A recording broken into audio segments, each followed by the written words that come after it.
तो फिल्म की कहानी 1976 में सेट है और यहाँ हम एक कपल से मिलते हैं। हस्बैंड का नाम डार्सी है और वाइफ का नाम डैफ्नी और ये दोनों म्यूजिक बनाते हैं। फिलहाल दोनों वेल्स के सिमरू जगह के एक आइसोलेटेड केबिन में रह रहे हैं और वहीं पे अपनी म्यूजिक पे काम कर रहे हैं। नाउ इनकी म्यूजिक नॉर्मल नहीं है, रादर ये लोग नेचर के साउंड्स को कैप्चर करते हैं और उससे ही म्यूजिक बनाते हैं, जैसे बर्ड्स के एक साथ उड़ने की आवाज, पानी की आवाज, जंगल की आवाज, जानवरों की आवाज एंड ऑल दैट। शुरुआती सीन में हम डैफ्नी को एक म्यूजिक पे काम करते देखते हैं और तभी लाइट चली जाती है जिससे उसका काम रुक जाता है। डार्सी और डैफ्नी की बातों से हम समझ पाते हैं कि डैफ्नी एक नया रिकॉर्ड बना रही है और फिलहाल उसे कुछ बढ़िया साउंड मिल नहीं रहा।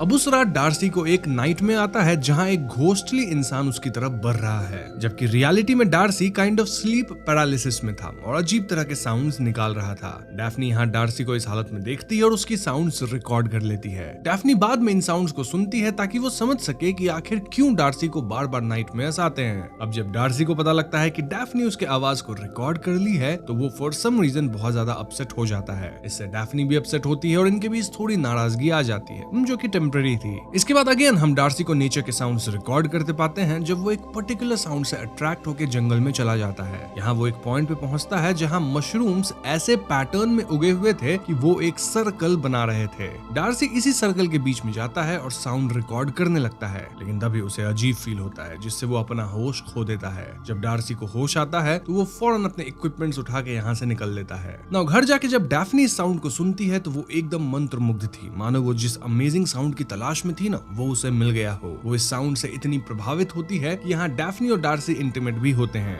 नाउ इंटीमेसी के दौरान डार्सी एक्साइटेड होकर डैफ्नी के बैक को स्क्रैच कर लिया था और बाद में हम डार्सी को इस बात से प्रभावित होते देखते हैं। डार्सी एकदम से अपने हाथ को देखता है, फिर अपने हाथ ऐसे धोने लगता है मानो उसने कुछ गलत किया हो या फिर उसे अपने हाथ से ही घिन आ रही हो। अब ऐसा क्यों है वो आपको थियरी सेक्शन में पता चलेगा। फॉर नाउ डैफ्नी नोटिस करती है कि एक बच्चा थोड़ी देर से इनके घर की तरफ देख रहा था। एनीवेज आगे डैफ्नी म्यूजिक पे अपने कुछ वोकल्स रिकॉर्ड करने लगती है और इसी बीच डार्सी घर के बाहर फील्ड्स में जाता है। वहाँ डार्सी उस बच्चे को देख पाता है जो कि इनके घर की तरफ देख रहा था और डार्सी इस बच्चे को चेज करके पकड़ता है, देन उससे बातें करता है। बच्चे का कहना था कि वो म्यूजिक की आवाज सुन के इस तरफ आया है और पेशे से वो एक हंटर है। बच्चा बताता है कि वो रैबिट्स को फॉरेस्ट में हंट करके खाता है। इनफैक्ट ये बच्चा डार्सी को अपने साथ फॉरेस्ट में ले जाता है ताकि वो ट्रैप्स वगैरह दिखा सके। बच्चा बताता है कि रैबिट्स या किसी भी क्रीचर को ल्योर करने के लिए पहले ये समझना होता है कि वो क्रीचर किस चीज के लिए हंग्री है। एक बार तुम्हें पता चल गया तो वो चीज उस क्रीचर को ऑफर करो जिससे क्रीचर तुम्हारे पास आके ट्रैप में फंस जाएगा। अब दोस्तों ये बच्चा थोड़ी अजीब बातें कर रहा था, लाइक रैबिट्स दो वर्ल्ड्स को जोड़ते हैं, अंडरग्राउंड और रियल वर्ल्ड, क्योंकि वो जमीन के अंदर रहते हैं, ऑल दैट। जो भी हो डार्सी वापस घर आ जाता है। अब अगली सुबह जब डार्सी उठता है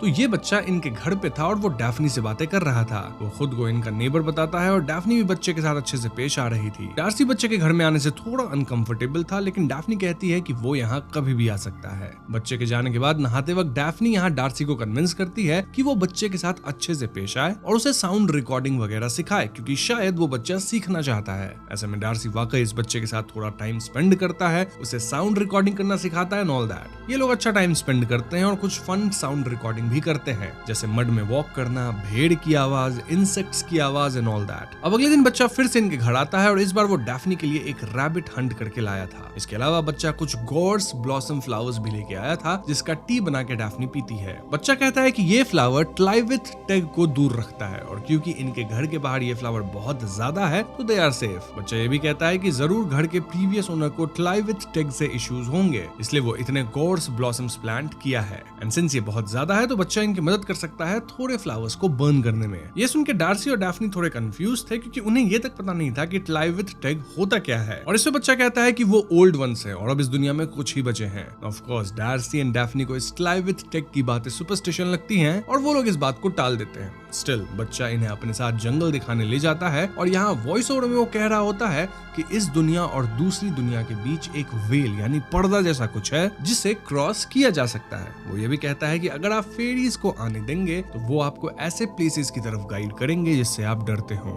खैर ये बच्चा डैफ्नी और डार्सी को उस जगह पे लेके जाता है जहाँ वो मशरूम वाला सर्कल था और वो डार्सी को सर्कल के अंदर जाने से मना करता है। वो कहता है कि ये एक फेरी सर्कल है जिसके अंदर नहीं जाना चाहिए। बच्चा बताता है कि उसका एक छोटा भाई सिपाही था जो कि कई सालों पहले रेंगते हुए फेरी सर्कल में एंटर कर गया था, जिसके बाद वो काफी तेजी से ग्रो किया, किसी टोड की तरह ब्लोट हो गया और कुछ दिनों बाद नहीं बचा। बच्चे के हिसाब से उसका भाई हमेशा के लिए एनविन यानी कि द डीप में चला गया। ऑफ कोर्स डार्सी को इन बातों पे भरोसा नहीं था, क्योंकि उसका मानना था कि जंगल के जो लोग होते हैं वो ऐसी कहानियां बुनते हैं और तब बुनते हैं जब आसपास कोई अननोन बीमारी से खत्म हो जाए, तो उसे जस्टिफाई करने के लिए। नाउ आई नो इस पॉइंट पे आप व्यूअर्स थोड़ा कंफ्यूज हो रहे होंगे, क्योंकि यहाँ वेल्श फोकलोर की काफी रेफरेंसेस दी जा रही हैं, और इसीलिए कहानी में आगे बढ़ने से पहले मैं फोकलोर पे थोड़ी बातें कर लेता हूँ। सबसे पहले अगर ट्लाइविथ टेग की बातें करें तो ये वेल्स की फोकलोर का एक मैजिकल और मिस्टीरियस क्रीचर है, जिसे लोग अक्सर वेल्श फेरीज भी कहते हैं। ये बीइंग्स वेल्स के deep forest, lakes and mountains में रहते हैं और उनके बारे में माना जाता है कि वो कभी इंसानों के साथ दोस्ती कर लेते हैं तो कभी उन्हें अपनी दुनिया में ले जाते हैं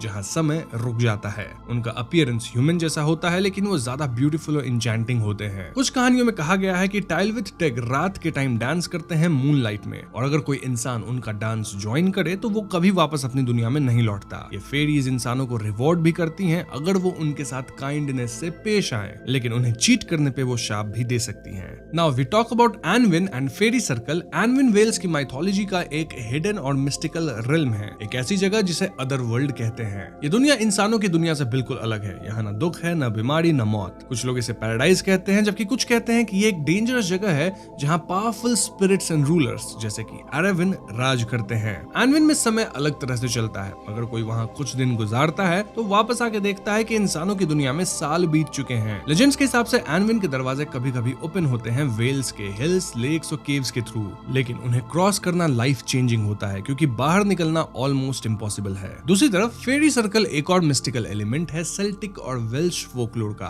ये सर्कल बेसिकली एक जगह होता है जहाँ फेरीज रात को डांस करती हैं और सुबह तक उनके डांस से ग्राउंड पे एक परफेक्ट सर्कुलर मार्क बन जाता है, जिसे लोग फेरी रिंग कहते हैं। ये रिंग्स नेचर में मशरूम के फॉर्म में भी मिलते हैं। लोग मानते हैं कि अगर कोई इंसान गलती से सर्कल में चला गया तो वो फेरीज के स्पेल में फंस जाता है। उसके लिए वहाँ कुछ घंटे ही होते हैं, लेकिन रियल वर्ल्ड में साल बीत जाते हैं। फेरी सर्कल एक वार्निंग भी है। हर ब्यूटीफुल चीज हार्मलेस नहीं होती और कभी कभी नेचर के मैजिक के पास जाना खुद को खो जाने के बराबर है। Anyways, coming back to story, Darcy और डैफ्नी इस बच्चे के साथ वापस घर पे आते हैं, जहाँ डैफ्नी उसे अपनी पुरानी रिलीज्ड एल्बम्स वगैरह दिखाती है। एल्बम्स की फोटोज देख के बच्चा कहता है कि डैफ्नी वाइल्ड गॉड्स की तरह है जो कि कभी पकड़ी नहीं जानी चाहिए, वो कभी डोमेस्टिकेट नहीं होनी चाहिए। डैफ्नी इन बातों का अर्थ समझ नहीं पाती और इसे इग्नोर करती है। आगे ये बच्चा अजीब पर्सनल सवाल करने लगता है, लाइक डैफ्नी को अब तक बच्चा क्यों नहीं है। डैफ्नी इस सवाल पे अनकंफर्टेबल होती है, लेकिन बच्चा कहता है कि उसकी माँ इस दुनिया में नहीं है, इसलिए डैफ्नी चाहे तो इस बच्चे की माँ बन सकती है। इनफैक्ट ये बच्चा डैफ्नी को मैम यानी कि माँ कह के पुकारने लगता है।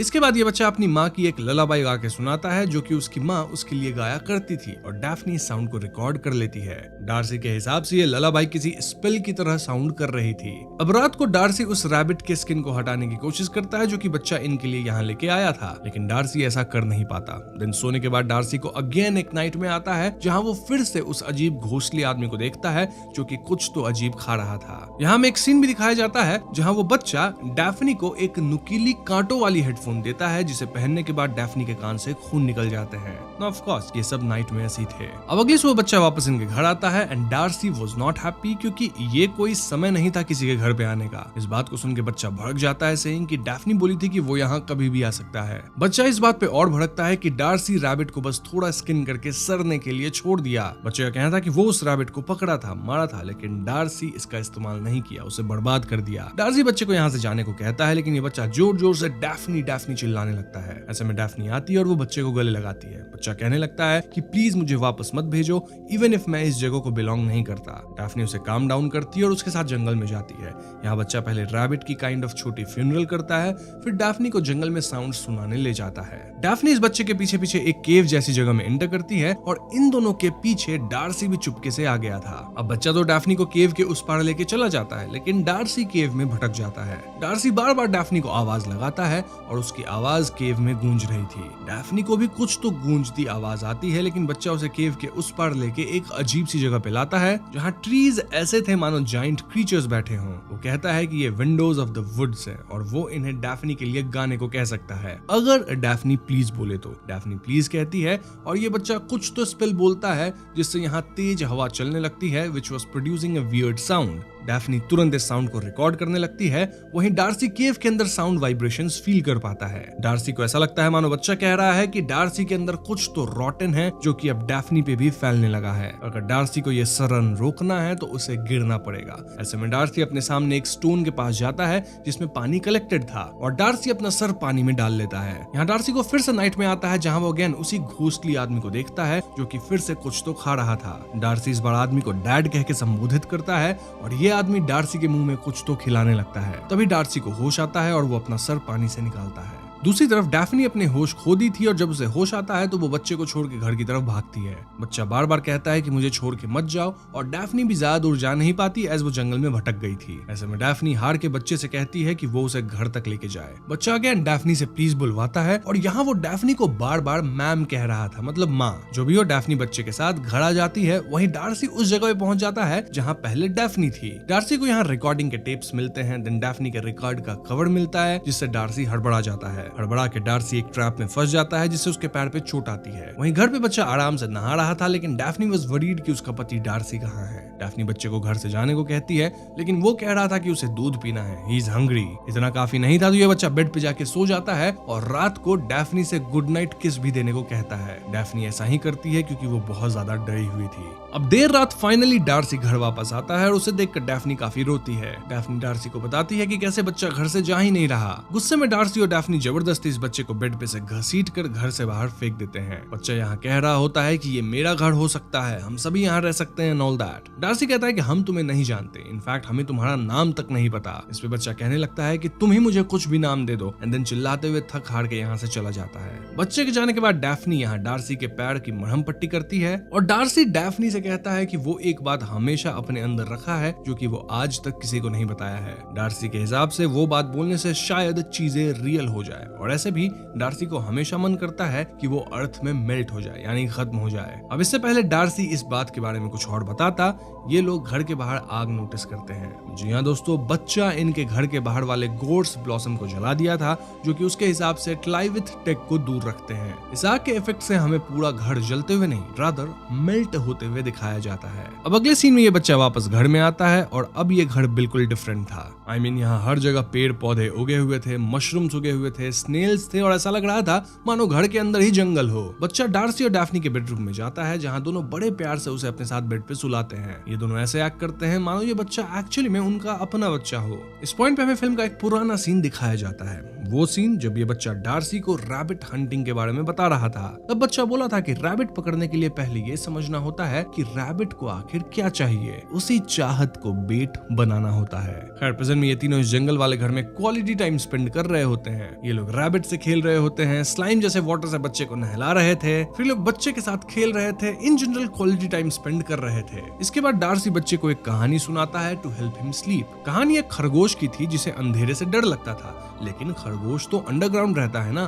तो उसे अंधेरे से डरना नहीं चाहिए। खरगोश इसलिए डरता था क्योंकि वो अकेला था, लेकिन फिर रैबिट का एक वाइज ओल्ड फ्रेंड था विच वाज अ बैट यानी चमगादड़। वो चमगादड़ रैबिट से कहता है कि अगर तुम आंख की जगह कान से देखने लगो तो there is no such thing as darkness. Rabbit जब अपनी आईज क्लोज किया तो उसे अपनी माँ की आवाज सुनाई थी जो कि द डीप से आ रही थी। माँ कह रही थी कि माई लव, अब घर वापस आने का वक्त आ गया है और अब तुम साइलेंस की लैंग्वेज सीख लो, मेरे पास वापस आ जाओ, melt with earth and become one with me. हम वापस पुनर्जन्म लेंगे as one creature, may be a mushroom और ए ह्यूमन। बेसिकली माँ रैबिट को अपने पास बुला रही थी और इस कहानी को सुन के बच्चा सोने लगता है। फिर इस बच्चे के आंख हाथ सब से एक पीली गाढ़ी लिक्विड निकलती है और अगले ही क्षण उस बच्चे की जगह पे एक रैबिट था। डैफ्नी और डार्सी इस रैबिट को उठा के बाहर ले जाते हैं और उसे एक छोटा सा फ्यूनरल देते हैं, ठीक उस जगह पे जहाँ पे वो मशरूम वाला सर्कल था। इसके बाद हम डार्सी को फिर से साउंड रिकॉर्डिंग करते देखते हैं जहां वो फाइनली माइक में अपनी सीक्रेट रिकॉर्ड करता है। रिकॉर्ड इसलिए क्योंकि वो डैफ्नी को सामने से नहीं बता सकता था, इतनी हिम्मत उसमें नहीं थी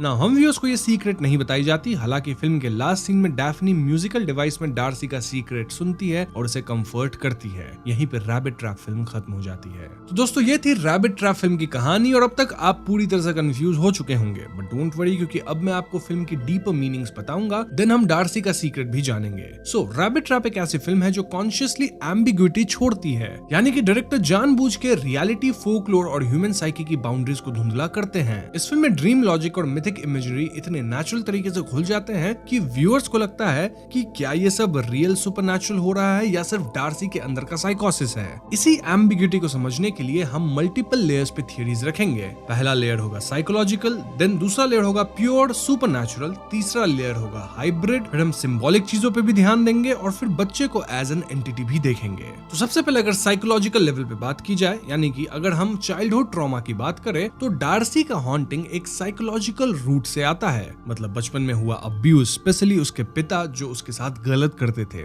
वही उसकी नाइटमेयर्स, गिल्ट्स और सेल्फ हेट का सोर्स है। फिल्म में डार्सी कहता है कि वो एक बात आज तक सबसे छिपाया है और वो बात यही थी कि उसके पिता उसके साथ गलत करते थे। तभी तो डार्सी को अपने पिता के नाइटमेयर्स आते थे एज घोस्ट्स। इस थियरी को कई सीन सपोर्ट करते हैं, लाइक डार्सी का स्लीप पैरालिसिस जैसा बिहेवियर, रिपीटेड घोस्टली फिगर जो उसको खा रहा होता नजर आता है, और उसकी repeated compulsion to wash his hands या स्क्रब हिमसेल्फ। याद है ना कैसे वो डैफ्नी के साथ इंटीमेट होने के बाद अपने हाथ धोने लगा था एज इफ उसने कुछ गलत कर दिया हो। देन वो रैबिट तक को स्किन नहीं कर पाया था। वेल, ये सब साइकोलॉजिकल ट्रॉमा के सोमैटिक एक्सप्रेशंस हो सकते हैं। जब डार्सी फाइनली डैफ्नी के सामने अपना सीक्रेट रिकॉर्ड करता है तो वो मोमेंट कैथार्टिक पड़ता है। फिल्म चाहे उस कन्फेशन का कंटेंट हमें ना बताई हो, फिर भी एक्ट ऑफ टेलिंग को हीलिंग के रूप में दिखाया गया है और इसी से हम अंदाजा भी लगा पाते हैं कि एक्चुअली में डार्सी के साथ क्या चल रहा था। इस थियरी की पावर ये है कि ये फिल्म को इमोशनल वेट देती है, यानी कि रैबिट और चाइल्ड सब मेटाफर्स बन जाते हैं इनर चाइल्ड और लॉस्ट इनोसेंस के। साथ ही जिस केबिन में ये लोग रह रहे थे, मोस्ट प्रोबेबली ये डार्सी के पिता की ही केबिन थी।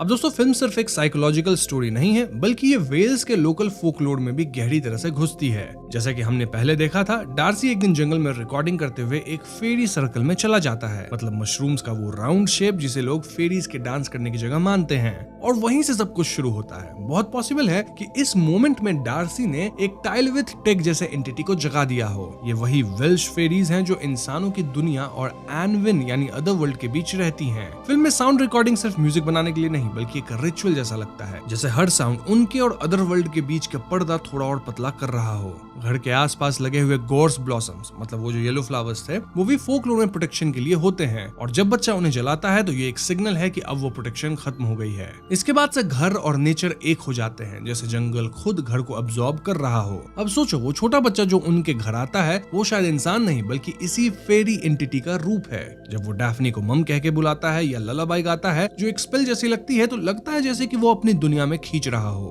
और एंड में जब घर लिटरली मेल्ट होने लगता है, तो इसका मतलब है कि दोनों वर्ल्ड्स यानी इंसानों का और फेरीज का फाइनली मर्ज होने लग गए थे। ये थियरी सिंपल शब्दों में ये कहती है कि डार्सी और डैफ्नी अननोइंगली एक एंशिएंट फोर्स के ट्रैप में आ गए, क्योंकि उन्होंने नेचर के सेक्रेड रूल्स को तोड़ दिया और अब नेचर ने उन्हें अपने अंदर समेट लिया। बट देन एंड में ऐसा हो नहीं पाता, क्योंकि डार्सी और डैफ्नी अपना दिमाग लगाते हैं और कुछ तो करते हैं। क्या करते हैं वो आपको मैं आगे बताऊंगा, लेकिन उससे पहले हम ये जानते हैं कि अगर चाइल्डहुड ट्रॉमा और सुपरनैचुरल को कंबाइन किया जाए तो फिर ये कहानी एकदम क्लियरली सामने आने लगती है। देखो, डार्सी पहले से ही वल्नरेबल और ट्रॉमेटाइज था, और जब उसने फेरी सर्कल में जाकर या मिस्टिकल साउंड कैप्चर करके किसी स्पिरिट का अटेंशन अट्रैक्ट किया, तो वही स्पिरिट उसके एग्जिस्टिंग वर्ल्ड को एम्पलीफाई कर गया। इसमें बच्चा एक कैटलिस्ट भी है और एक मिरर भी। वो डार्सी के अंदर के लॉस्ट चाइल्ड को रिफ्लेक्ट करता है, लेकिन साथ ही एक एक्चुअल सुपरनैचुरल फोर्स भी है जो उस रिफ्लेक्शन को एक्सटर्नलाइज कर देता है। इसके अलावा फिल्म में रैबिट सिर्फ एक एनिमल नहीं, बल्कि इनोसेंस, वल्नरेबिलिटी और रीबर्थ का मोटिव है। फिल्म में एक रैबिट हाफ स्किन्ड सिंक में पड़ा रहा, फिर एंड में चाइल्ड का उस रैबिट में ट्रांसफॉर्म हो जाना, ये सब सिनेमैटिक मेटाफर्स है। इनोसेंस वुंडेड यानी हाफ स्किन, जो कि समहाउ अपने डार्सी को रिप्रेजेंट भी करता है क्योंकि वो भी ट्रॉमेटाइज था।